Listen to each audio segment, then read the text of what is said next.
Hello student, आज हमारी जो एनसीईआरटी हिंदी है उसकी क्लासें हम फिर से शुरू करेंगे।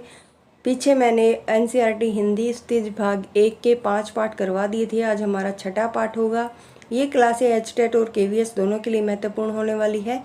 यहाँ पर मैं आपको पाठ का सार करवाऊंगी और साथ में ही जो एनसीईआरटी में हमारा लेखक परिचय है उसको भी करवाऊंगी। और वहाँ पर जो इम्पोर्टेंट रचनाएं दे रखी हैं वो तो कम से कम आपको याद होनी ही चाहिए।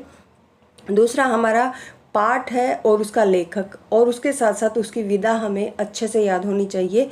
जैसे मेरे बचपन के दिन, ये महादेवी वर्मा का एक संस्मरण है, ये आपको अच्छे से याद होना चाहिए क्योंकि विधा भी हमारी पूछी जाती है। चलिए फिर आज की क्लास को शुरू करते हैं। मेरे बचपन के दिन, इसकी लेखिका महादेवी वर्मा है।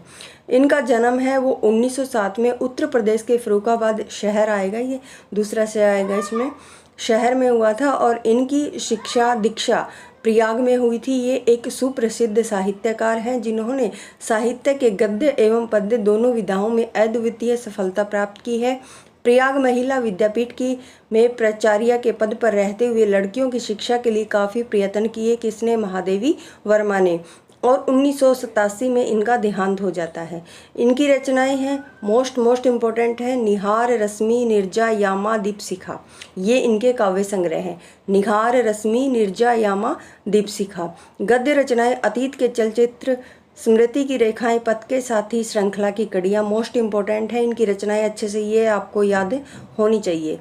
अब हम पढ़ते हैं पाठ का सार। मेरे बचपन के दिन में महादेवी वर्मा जी ने अपने बचपन के उन दिनों को स्मृति के सहारे लिखा है जब वे विद्यालय में पढ़ रही थी। इस अंश में लड़कियों के प्रति जो सामाजिक रवैये, विद्यालय की सहपाठियों, छात्रावास के जीवन और स्वतंत्रता आंदोलन के प्रसंगों का बहुत ही सजीव चित्रण किया है। और लेखिका के परिवार में पहले लड़कियों को जन्म लेते ही मार दिया जाता था, इसलिए उनके कुल में 200 वर्षों तक कोई लड़की नहीं हुई। 200 वर्षों के बाद लेखिका का जन्म हुआ। लेखिका के जो दादाजी ने दुर्गा पूजा करके लड़की मांगी थी, इसलिए उन्हें अपने बचपन में कोई दुख नहीं हुआ। लेखिका को उर्दू, फारसी, अंग्रेजी, संस्कृत भाषाओं को पढ़ने की सुविधा प्राप्त थी आएगा यहाँ पर। हिंदी पढ़ने के लिए उन्हें उनकी माँ ने प्रेरित किया था। किसने? उनकी माँ ने उनको प्रेरित किया था। लेखिका को हिंदी संस्कृत पढ़ने में बहुत आनंद आया, किंतु उर्दू फारसी पढ़ने में उनकी रुचि नहीं थी। मिशन स्कूल की दिनचर्या भी उन्हें अपनी ओर आकर्षित न कर सकी, इसलिए उन्हें क्रॉथवेट गर्ल्स कॉलेज में भर्ती करवाया गया। वहाँ उन्हें हिंदू व ईसाई लड़कियों के साथ रहने का अवसर मिला। लेखिका जिस छात्रावास में रहती थी, हर कमरे में 4-4 छात्राएं रहती थी। लेखिका के कमरे में सुभद्रा कुमारी चौहान भी थी। देखिए, बहुत ही महत्वपूर्ण हमारी पंक्ति है। कौन थी? सुभद्रा कुमारी चौहान। ये भी हमारी एक प्रसिद्ध लेखिका है, जो हमारी झांसी वाली रानी है, कविता इन्हीं की है, सुभद्रा कुमारी चौहान की। ये भी साथ रहती थी महादेवी वर्मा के। जो वहाँ की सीनियर छात्रा थी, वे कविता लिखती थी, इसलिए लेखिका की माँ भी भजन लिखती और गाती थी, अतः उन्हें भी लिखवाने की इच्छा हुई। उन्होंने कविता लिखनी प्रारंभ की और लिखती ही चली गई।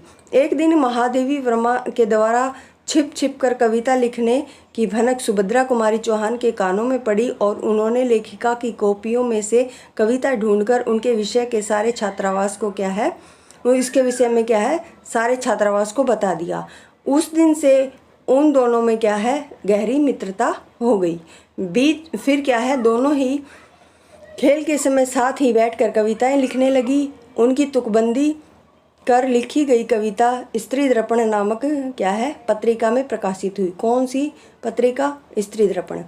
आगे है, सन 1917 के आसपास हिंदी के प्रचार का समय था, अतः उन दिनों कवि सम्मेलन खूब होने लगे। लेखिका भी कवि सम्मेलनों में जाने लगी। उन कवि सम्मेलनों के अध्यक्ष प्राय हरिऔध, श्रीधर पाठक जैसे महान कवि होते थे, अतः लेखिका अपनी बारी का घबराहट के साथ इंतजार करती रहती थी और अपने नाम की उद्घोषणा सुनने के लिए बेचैन रहती थी। किंतु उन्हें हमेशा ही प्रथम पुरस्कार मिलता था। उन्हीं दिनों गांधी जी भी आनंद भवन आए। लेखिका भी अन्य छात्राओं के साथ उनसे भेंट करके जेब खर्च से बचाकर कुछ पैसे देने उनके पास गई। उन्होंने कवि सम्मेलन में पुरस्कार स्वरूप मिला एक चांदी का कटोरा गांधी जी को दे दिया था। गांधी जी के मांगने पर देश हित के लिए उन्होंने दिया था। वे गांधी जी को वह कीमती तथा स्मृति चिन्ह रूपी कटोरा भेंट करके बहुत खुश हुई। छात्रावास का जीवन जाति पाति के भेदभाव से दूर, आपसी प्रेम से भरा हुआ एक परिवार जैसा था। जैमुन नाम की एक मराठी लड़की लेखिका का सारा काम कर देती थी। वह हिंदी मराठी भाषा का मिला जुला रूप बोला करती थी। वह अच्छी हिंदी नहीं जानती थी। वहाँ एक बेगम थी जिनको मराठी बोलने पर चिढ़ होती थी, इसलिए जैमुन जो है कभी कह देती थी हम मराठी हैं तो मराठी ही बोलेंगे। उन दिनों देश में सर्वत्र पारस्परिक प्रेम और सद्भाव का वातावरण था। अतः अवध की छात्राएं अवधी, बुंदेलखंड की छात्राएं बुंदेली बोला करती थी। इससे किसी को कोई आपत्ति नहीं होती थी। मेस में सभी एक साथ खाना खाती थी तथा एक ही ईश्वर प्रार्थना एवं भोजन मंत्र बोलती थी।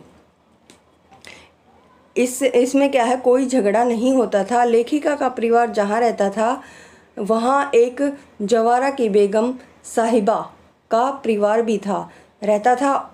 उनके परिवारों में बहुत घनिष्ठता थी। उनके बीच कोई जाति पाति धर्म संबंधी भेदभाव नहीं था। वे एक दूसरे के जन्मदिन पर परिवार जैसे मिलते जुलते थे। बेगम के बच्चे लेखिका की माँ को चच्ची जान तथा लेखिका बेगम साहिबा को ताई कहती थी। लेखिका राखी के दिन बेगम साहिबा के बच्चों को राखी अवश्य बांधती थी। मुहर्रम के दिन बेगम साहिबा लेखिका के लिए कपड़े अवश्य बनवाती थी। लेखिका के घर में छोटे भाई का जन्म हुआ तो बेगम साहिबा ने मांग कर नेग लिया था।